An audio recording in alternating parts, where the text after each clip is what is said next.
Sur deux points. Le premier point, c'est la question sur Walfadjri, d'Eliman Ndao. Le deuxième point, c'est pas pour répondre à la question de madame ou mademoiselle Ndao, Cissé, je pense, mais pour répondre à son assertion, parce qu'elle ne pose pas de questions, apparemment.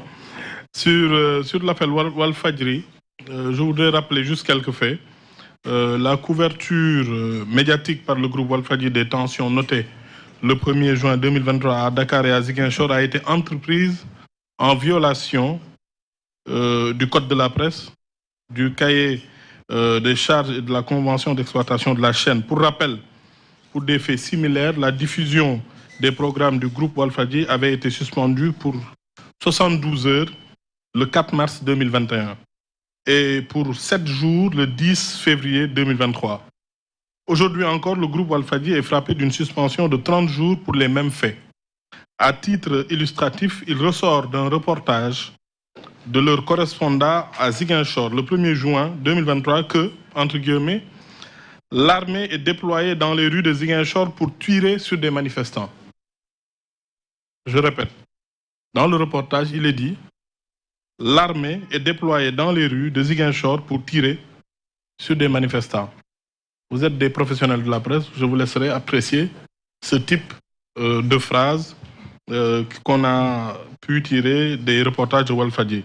La nécessité de sauvegarder l'ordre public, la sécurité nationale et l'intégrité du territoire justifient, conformément à la loi, la prise de mesures conservatoires pour établir la paix publique.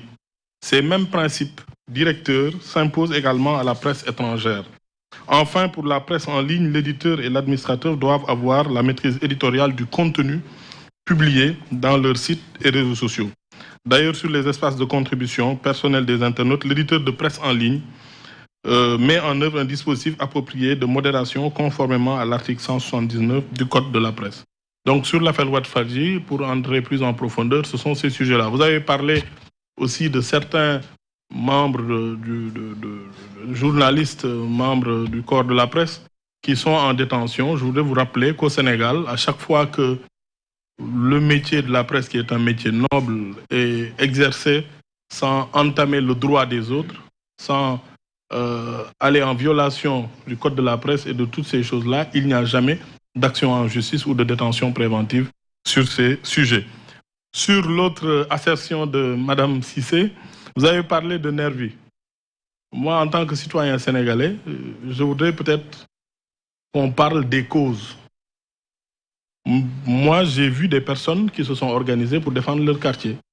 J'ai noté, par exemple, que depuis 2021, il y a des appels répétitifs dans les médias à incendier des sièges de partis politiques. On cible des personnes. Moi qui vous parle, j'ai reçu des cocktails Molotov à 2 h du matin chez moi. Il y a des partis politiques, des biens de personnes, des biens publics qui sont détruits. Il y a aussi une tendance, des vidéos de propagande sur des chaînes YouTube où on apprend aux jeunes comment faire des cocktails Molotov, comment quadriller une ville, comment occuper des points stratégiques dans une ville, dans une capitale. Qu'est-ce que ça a à voir avec l'expression d'une opinion? Et ça, c'est dans les médias, c'est dans les réseaux sociaux, vous les voyez tous. Je note au passage qu'une bonne partie de la presse ne parle jamais de ces faits. Alors ça, c'est dans les faits, dans les médias. Mais dans les faits, qu'est-ce qu'on a noté? Depuis 2021, combien de domiciles de personnalités de la majorité ont été incendiés? Combien de sièges communaux, départements, régionaux de la majorité ont été incendiés? Des appels au meurtre, des appels à l'attaque de personnes.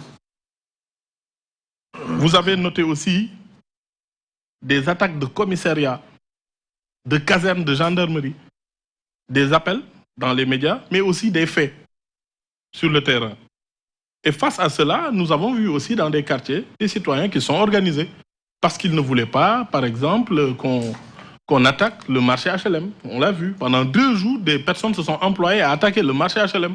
Nous-mêmes, nous avons reçu des appels des associations de commerçants de certains marchés dans certaines communes qui nous disent que ça fait 48 heures que des gens essaient de vandaliser notre marché. Et ça, ce sont des actions criminelles.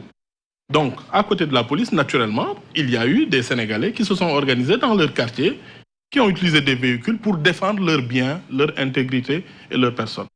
Moi, ce qui m'étonne, c'est que ceux qui appellent, ceux qui attaquent, ceux qui incendient, on n'en parle jamais.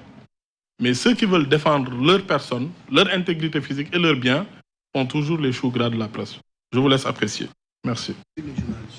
Oui, sur le journaliste, enfin, oui. Oui, je voulais juste